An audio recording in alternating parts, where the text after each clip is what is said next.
जय श्री श्याम। कैसे हो सभी? उम्मीद करती हूँ बहुत अच्छे होंगे। और आज हम बनाने जा रहे हैं अपने चैनल का फर्स्ट ब्लॉग। तो प्लीज़ अगर कोई गलती हो जाए तो माफ़ करना और हमें बताना आपको हमारा ब्लॉग कैसा लगा। हम इस ब्लॉग में अपने डेली का काम दिखाएंगे, हम डेली अपनी दिनचर्या क्या है। और जो सबसे पहला काम होता है हर लेडीज़ का घर में झाड़ू वगैरह लगाना, तो सबसे पहले लगाई हमने अपने घर में झाड़ू। और फिर उसके बाद किया हमने अपनी भैंस के नीचे झाड़ू वगैरह लगाई, तक साफ़ सफाई की भैंसों के नीचे। साफ़ सफाई करके झाड़ू लगाई। झाड़ू लगाने के बाद भाई मैंने डाला गोबर। गोबर डाल के जो है मुझे फिर करना था और भी बहुत काम। मैंने गोबर डाले सबसे पहले, गोबर डाल डूल के फिर मन्ना किया अपने बच्चों के लिए नहाने के लिए गर्म पानी। मन्ने चलाई चूल्हे में आग। उस तो पहले मैं धरी आई थी चाय बननी, ताकि जब तक पानी गर्म हो बच्चे नहा धो के तैयार हों तब तक हमारी चाय वगैरह बन के हो जाए रेडी। पानी गर्म करके मैं चली अपनी चाय के पास। ये हो गई मेरी चाय रेडी। जिसको चाय पीनी है फटाफट से जल्दी से आ जाना चाय पीने के लिए। और ये है हमारे घर के हरे धनिए पुदीने की बनी हुई हरी खट्टी वाली बाजार जैसी चटनी जो होती है वो वाली, क्योंकि बाजार में तो सब चीज़ मिलावट की मिलती है, इसलिए घर पे ही बना लेते हैं। क्योंकि आज बच्चों के लिए बनाना था चीला, इसलिए हमने घर पे बनाई। ये देखो, ये है हमारे घर का पालक धनिया और मेथी, ऑर्गेनिक केमिकल फ्री। यहाँ से मैंने धनिया फ़िलहाल काटा है चीले में डालने के लिए, क्योंकि चटनी के लिए मैं धनिया पहले ही काट चुकी थी, क्योंकि चटनी बन के हो गई थी मेरी। उसमें से धनिया मुझे रखना याद नहीं रहा चीले के लिए, तो मैंने इसको अच्छे से पानी में धो धा के रखा और साफ़ करके, ताकि इसमें कोई धूल मिट्टी ना रहे, किरकिरा ना हो।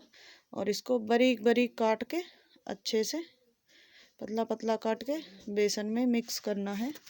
इससे जो कलर भी अच्छा लगता है, हरा हरा बहुत अच्छा लगता है, चीले में देखने में भी टेस्टी लगता है, खाने में तो टेस्टी लगता ही है। हरा धनिया अब तो सर्दी सर्दी हो या गर्मी हर मौसम में मिलता है सब्जी वगैरह में डालने के लिए। और हम चीले में डालेंगे बेसिक से मसाले घर के ही, हल्दी नमक मिर्च वगैरह धनिया गरम मसाला वगैरह।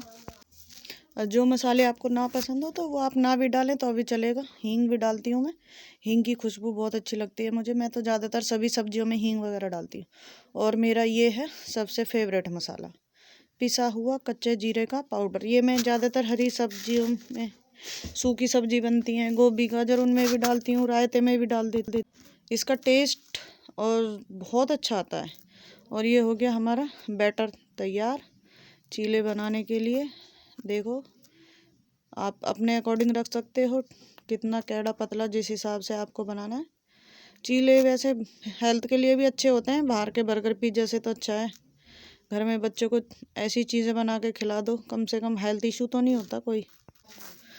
और चाय को किया मैंने दोबारा गर्म, क्योंकि ये हो चुकी थी ठंडी। मैंने बच्चों को देना था लंच पैक करके, और मैंने रखा तवा। मैंने फटाफट से इसको लगाया घी, तेज गरम करके तवे पर ही चीला बनाना। अगर ठंडे तवे पे बैटर डाल दिया तो वो चिपक जाता है, फिर चीला अच्छे से नहीं बनता। किस किस को चीले पसंद हैं? वैसे चीला बनाना बहुत इजी होता है, जिसको नहीं आता बहुत इजी रेसिपी होती है, सिंपल तरीके से घोलो और बनाओ। अब इसको पतला पतला जो ना फैला लो इसको आसानी से, कोई दिक्कत नहीं आती उसमें। और जितना भी आपको चीले का साइज़ रखना है ना, छोटा बड़ा, उसी हिसाब से हल्के हल्के हाथ से इसको फैला के पतला, ज़्यादा मोटा नहीं करना, क्योंकि बेसन फिर अंदर से कच्चा रह जाएगा। ना ज़्यादा पतला होना चाहिए, वो ज़्यादा टाइट हो जाएगा, कैड़ा सा हो जाएगा। तो इसलिए ना पतला हो और ना ज़्यादा मोटा हो, नॉर्मल साइज़ में होना। और हमारे चीला बन के तैयार है। देखो ये ओ टूट गया थोड़ा सा, कोई दिक्कत नहीं है, ये ऐसे ही चिपक जाएगा, ऐसी कोई दिक्कत नहीं है। क्योंकि चीले अक्सर पहला चीला जो दिक्कत करता ही है बनने में, सेकंड चीला अच्छा बनता है, वो आराम से उतर जाता है, तवे से हट जाता है, कोई चिपकता वगैरह नहीं है कुछ भी। और दबा दबा के अच्छे से सेकना, देखना इसका दोनों तरफ से कलर कितना अच्छा आया है चीले का। फटाफट चीला सेका हमने और बच्चों के लंच में किए पैक फटाफट से चीले। और हमने चीले को सेकना है दबा दबा कर, और हमने किया बच्चों का लंच पैक। और फिर हमने बच्चों को दिया ब्रेकफास्ट। ये हो गए तैयार खा पी के, अब ये खाने में सेट। बोलो हाय, बोलो हाय, हेलो। ये लो जी। और ये हमारे चंकू मंकू हो गई स्कूल के लिए रेडी, हमने दे दिया इनको लंच। ये देखो चंकू मंकू हमारे हटते ही लड़ने लगे। बच्चे चले स्कूल और हम पहुंचेंगे खेत पे। ये जी आ चुके, अब हम अपने खेतों पे, हम करेंगे अपने खेतों पे काम। तो हम बहुत देर का कर चुके थे ब्लॉग, खेत का बाद में शूट किया था, क्योंकि हम पहले ही गन्ने की बुग्गी भर के भेज चुके थे। हमारे ससुर जी जो थे बुग्गी लेके जा चुके थे। ये थी हमारी माता जी, ये लग रही थी गन्ने छिलने में। हमने इनसे ली परमिशन और हमने किया था थोड़ा सा ब्लॉग शूट। अम्मा गन्ने छील ली थी, हमने भी थोड़े से छील दिए थे। हमने सोचा इतने बाबा आते हैं, इतने थोड़ा सा ब्लॉग शूट कर लें। ये देखो चारों तरफ कितनी हरियाली है।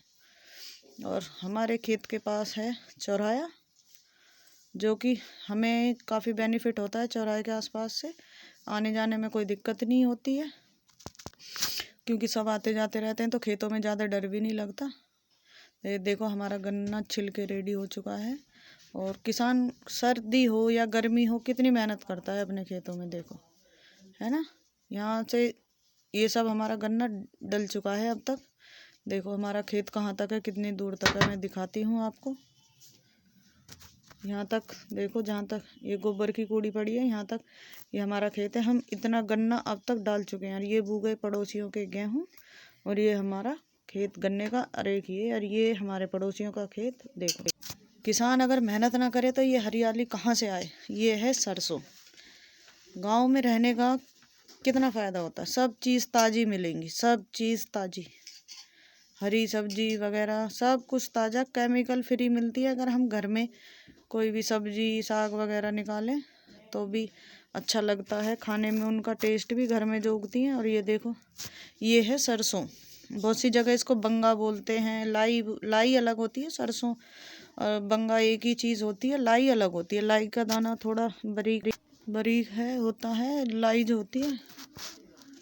और ये देखो दूर दूर तक कहीं तक भी आप नज़र घुमाओ, सिवा गन्ने के और सरसों के खेतों के सिवा आपको कुछ नहीं मिलेगा। हमारे इधर के एरिया में गन्ना बहुत होता है। किसान कितनी मेहनत करता है, ठंड हो गर्मी हो पाला हो, हर टाइम खेतों में रहता है किसान। जो लोग किसान को ज़्यादा पसंद करते हैं, उनकी मेहनत को जज्बे को सलाम है। और हमने थोड़ा साग हम लाए घर काट पीट के। मैंने साग को बाल्टी में रखा था, 2-3 बार मैं धो चुकी थी। और हमारा साग बनता है बिल्कुल देसी स्टाइल में, हंडिया में। हंडे में मिट्टी का हंडा है ये, काफ़ी साल पुराना। तो हमारा साग इसी में बनता है हमेशा। और इसका टेस्ट भी जो ना कुकर के साग से बहुत अच्छा होता है, क्योंकि आजकल तो सब लोग कुकर में ही साग बनाते हैं, ब्लेंडर से पीसते हैं। और इसको हमें घोटे से, जो पुराने लोग हैं वो जानते होंगे साग घोटने का जो होता है घोटना, उससे घोटेंगे। और इसका प्रोसेस थोड़ा लंबा होता है साग बनने का। कुकर में तो साग बहुत जल्दी बन जाता है, पर यहाँ हंडे में जो साग बनता है इसका प्रोसेस थोड़ा लंबा होता है साग बनाने का।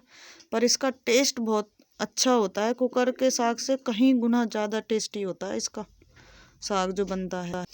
गांव में रहने का कितना फ़ायदा होता है, देसी खाना देसी स्टाइल है ना। और ये देखो हमने इसमें सब चीज़ डाल दी। और बताना आप हमारा ब्लॉग आपको कैसा लगा। जय श्री श्याम।